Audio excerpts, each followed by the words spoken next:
hospitali SHA is working for me. What mesmerizes me is how broad-based people, they are the only ones who know that Ruto is working.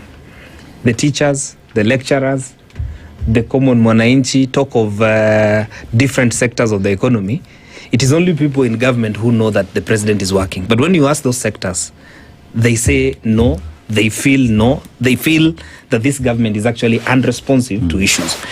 But let me tell you, where the rubber meets the road, it is not in 2032, it is in 2027. Jaffas, whether you like it or not, your president will be subjected to an election in 2027. And in 2027, he has two options, either to lose or to win. Most likely, he will lose. And if he loses, someone else will come. And I want to tell you that they will lead this country better. Because one, will not go on with the same issues that this government has had. Even minimum, lying. You know, don't be a lying president.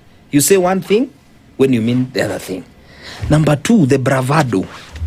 You cannot force everything on Kenyans. As I conclude, what is on the table today, because it's on the newspapers, it is what is going to come into Bunge today. They are going to table the finance bill for 2026-27. Yes.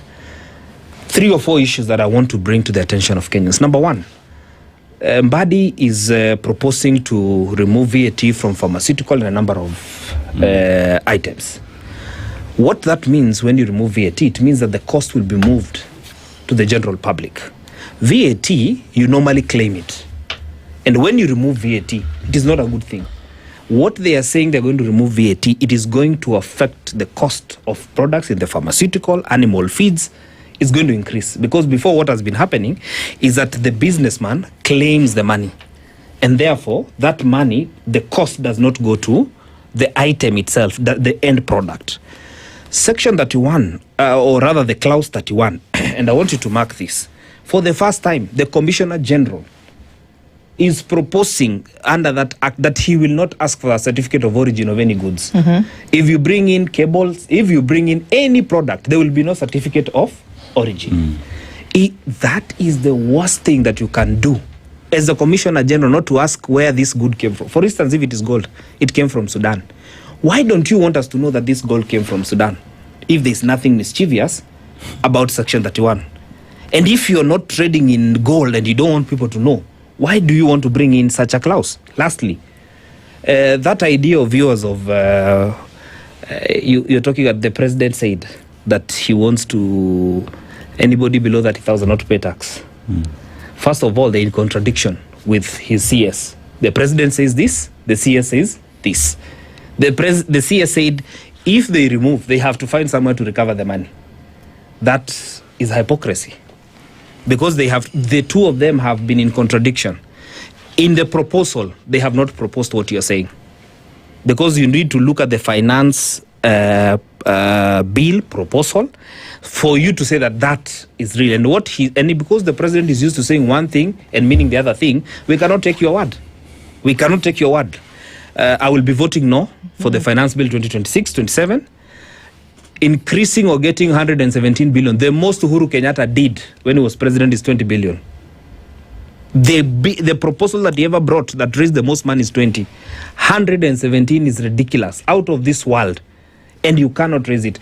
And lastly, I heard you say that it is Parliament that changes laws, to fit in when there is the issues of oil and everything. It is not only Parliament. The CS reduced the cost of fuel on his own. When they went to see the president, when they went to see the CS for the second time, he reduced a further 10 shillings. True or false? He did. That's true. They reduced the first to come to 13. They reduced from 13 to a further 8. And from 8, they reduced to a further 10 shillings. So it is not only Parliament. And let me tell you, when there was COVID-19, Uhuru Kenyatta forfeited a lot of taxations. Excise duty, for instance, on phone calls was removed. Remember, transactions cost on the government transaction cost that they were to recover on transactions on M-Pesa. They forfeited. So a government must not wait for Parliament. There are decisions they can make in extraordinary circumstances. And Uhuru Kenyatta did the same. There are a number of things they forfeited, even collection, so that until the country... let me tell you, if there was COVID right now, and William Ruto is the president, I think all of us will not believe in Kenya. Because Uhuru Kenyatta, for 2 years when there was COVID, there are measures he took in. The president says, no, we cannot take those measures. We cannot do this. Why?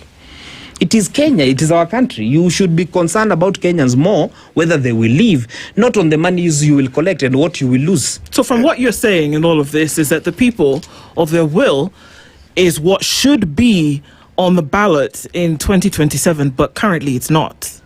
Of course, given any option, you against Ruto, I'll vote for you. You